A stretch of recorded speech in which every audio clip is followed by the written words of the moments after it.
Hoje eu vou mostrar a impossibilidade de se demonstrar a existência necessária de Deus, mas por uma rota diferente. Geralmente o convencional é a gente atacar, mostrar a fraqueza dos argumentos em prol da existência de Deus, para, evidentemente, mostrar que pelo menos a ideia de Deus não se segue necessariamente. Mas hoje eu vou apresentar uma gama de circunstâncias, cada uma das quais, se verdadeira, Deus não seria necessário. Porque são circunstâncias onde Deus não é requisitado como uma explicação, como uma causa ou fundamento metafísico, por exemplo. São circunstâncias que se autoexplicam de alguma maneira. E uma vez que o teísta é incapaz de provar que essas circunstâncias são falsas, segue-se que ele também é incapaz de provar a existência necessária de Deus, porque para que Deus tenha a existência necessária, é preciso que essas circunstâncias, todas elas, sejam falsas também. Se uma pelo menos for logicamente e epistemicamente possível, já derrota a ideia de que Deus existe necessariamente, é uma proposição verdadeira.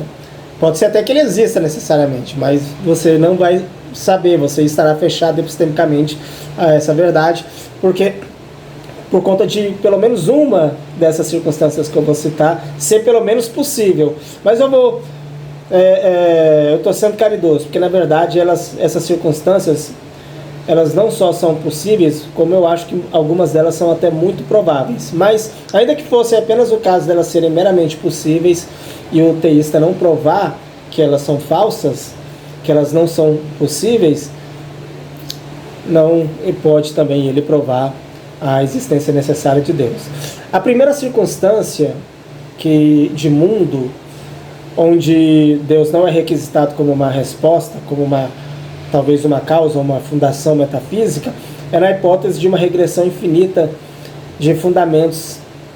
Imagine uma ontologia hierárquica, tá bom? Onde há sempre membros mais fundamentais que fundamentam membros menos fundamentais, e de repente segue, infinitamente. Há um infinitismo desse tipo de cadeia hierárquica, onde sempre há um fundamento metafísico mais fundamental, digamos assim.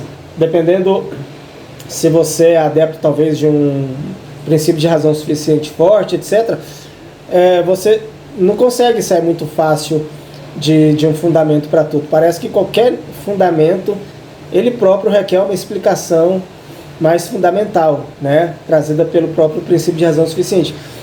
E não adianta um teísta chegar e falar, mas a própria cadeia infinita, ela própria, enquanto tal, requer uma causa divina.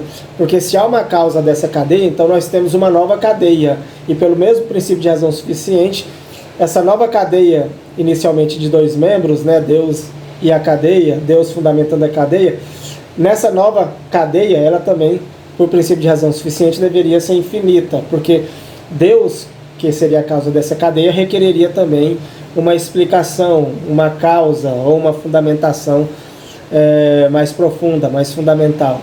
Então, se for verdade alguma circunstância que implique em algum nível de infinitismo, seja numa cadeia hierárquica ou mesmo numa cadeia linear, então nessa circunstância Deus, ele pelo menos não é necessário. Pode ser que ele exista, mas ele não é necessário como uma explicação. Uma segunda circunstância é aquela em que seja verdadeiro a posição de que é possível algo emergir a partir do nada. Mas isso é impossível. Não necessariamente. É pelo menos epistemicamente e logicamente possível que um nada radical, que é totalmente diferente de um vazio, dele possa emergir, por ausência de qualquer nível de restrição, talvez dele possa emergir alguma coisa, algum aspecto mais fundamental. Mas se isso fosse verdade, nós veríamos objetos surgindo na nossa frente do nada. Só que esse nada que está na nossa frente não é o nada radical que a gente está imaginando. Esse nada, uma sala vazia, por exemplo, não é sequer um vácuo, muito menos o nada. E mesmo que fosse um vácuo, ainda seria um tecido, espaço, tempo, teria regras, leis físicas, seria o próprio universo em expansão, é muito diferente do nada. Então, esse vazio que está na nossa frente, numa sala, por exemplo, não é uma analogia a um nada, entre aspas, real que poderia ter havido, e dele poderia talvez brotar, sim, espontaneamente, aleatoriamente, alguma coisa. Então, nessa circunstância metafísica também, se ela for verdadeira, Deus é desnecessário. Poderia ser verdadeiro também, mas você não precisa mais dele como explicação.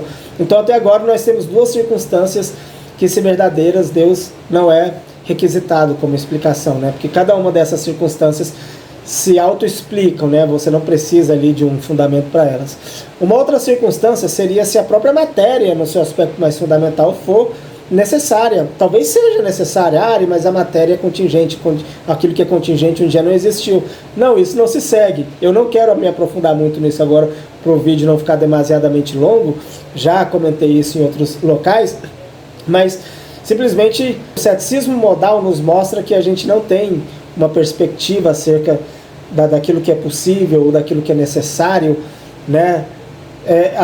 Quando a gente está pensando em possibilidade e necessidade de objetos mais remotos de nós, mais metafisicamente remotos, né? Então pode ser que a matéria, em seu estado mais fundamental, seja assim um item ontológico necessário, tá bom? E se isso for verdadeiro, também Deus nesse cenário metafísico não é necessário, né? Pelo menos para explicar a matéria. Pode ser que numa esfera mais fundamental, mais quântica, não haja composição na matéria, nada que faça da matéria algo que identifique a matéria com esse conceito de contingência nossa. Pode ser que em nível mais fundamental, aquilo que a gente pensa, concebe como contingente, simplesmente não exista. Mas ainda que isso fosse falho, ainda que a matéria fosse eminentemente contingente, poderia ser o caso, aí eu já parto para uma quarta circunstância, poderia ser o caso de haver, né, porque geralmente a gente trabalha com duas rotas modais, ou algo é necessário e independente, ou algo é contingente e dependente. Mas é epistemicamente possível, plenamente possível, que algo seja contingente e independente. Então, a matéria, ainda que ela seja contingente, mesmo no seu aspecto mais fundamental, pode ser que ela seja a base da realidade, pode ser que ela seja independente de outro ser mais fundamental. E nesse cenário de mundo, também Deus não é preciso, né? Você não precisa vindicar Deus para explicar. Um outro cenário, o último que eu quero trazer aqui, é a ontologia plana, né?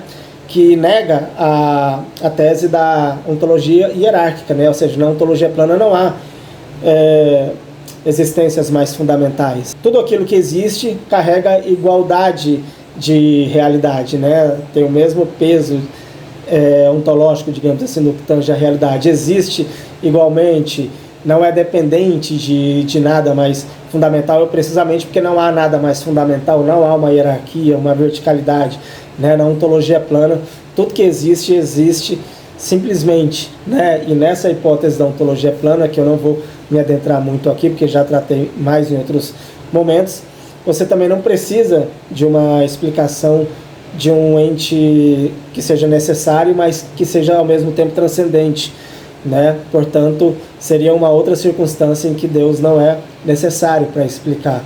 Cada uma das circunstâncias dos cenários metafísicos que eu apresentei são independentes de Deus. Se cada um deles existir, Deus é pelo menos desnecessário. Só que o teísta não pode provar que esses cenários são impossíveis. Eles são pelo menos possíveis. Mas se eles são possíveis, ou seja, se cenários onde Deus não é necessário são possíveis, logo o teísta não pode provar que Deus é necessário. Aí alguém diz, mas Ari, você está tratando das rotas quia, e as rotas propter quid? Onde as rotas a priori, por exemplo, onde Deus é provado de maneira a priori, como na família de argumentos ontológicos, que independente dos cenários de mundo, o conceito de Deus tem sua existência garantida na realidade. Deus existe necessariamente, independente de qualquer cenário. Gente, os argumentos ontológicos, eu particularmente não gosto muito. E eles não são tão populares assim como muita gente parece. E eles possuem muitos erros, muitas inconsistências internas. E eles, você não consegue caminhar muito com esses argumentos, principalmente a forma modal, porque a forma modal desses argumentos, elas servem para provar também a existência necessária da matéria. Tem vídeo meu mostrando argumentos ontológicos do tipo modal, que mostram a existência necessária da matéria e que é tão bom, talvez até melhor do que a rota modal que prova a existência de Deus. E você pode usar a mesma lógica desses argumentos do tipo modal, pelo menos, para provar que Deus também não existe, né? Pelo simples fato de que é possível imaginar um mundo possível onde Deus não existe. Só que como Deus é necessário e tem que estar em todos os mundos possíveis, mas é possível que num mundo possível ele não esteja, logo ele não pode ser necessário, e, enfim. Existem a forma mais tradicional, que é a forma de Anselmo, né? Ela é igualmente ruim para mim, né? É concebível um ser em relação ao qual nada maior pode ser concebível. Ora, esse ser em relação ao qual nada maior pode ser concebível, pelo menos no intelecto, na mente, ele deve existir. Mas se ele existisse no intelecto e não na realidade, logo existiria outro ser na realidade que seria maior, simplesmente porque existe realmente, né? Logo, um ser maximamente, né, um ser máximo, ele deve existir na realidade. Eu vou, por princípio de caridade, né, aceitar essa premissa de que existir é perfeição e de que existir também é um predicado, um atributo. E mesmo esse argumento trabalhado ali em suas variações, né, eles ainda pecam porque eles são uma forma de falácia da equivocidade. Se aquilo que existe carrega mais perfeição do que aquilo que não existe, basta que ele exista enquanto concepção para ele ser uma ideia superior à ideia anterior. Ele não vai existir no mundo real. É só enquanto concebido. Enfim, os argumentos de natureza ontológica, eles são irrelevantes nessa discussão, precisamente porque você consegue problematizar um argumento ontológico, seja qual for, com a mesma força com que você consegue defendê-lo. Então eles meio que são irrelevantes nesse processo. É como se a gente pudesse anular esses argumentos ontológicos como força persuasiva ali, e a gente fica só com a primeira parte do meu vídeo, onde eu mostro aqueles cenários de mundo que são independentes de Deus. Enfim, espero que tenham gostado do vídeo. Se foi útil, curta, compartilhe e, evidentemente, comente aí se foi didático, se deu para entender tudo aquilo que eu comentei. E fiquem à vontade para me questionar. Até mais!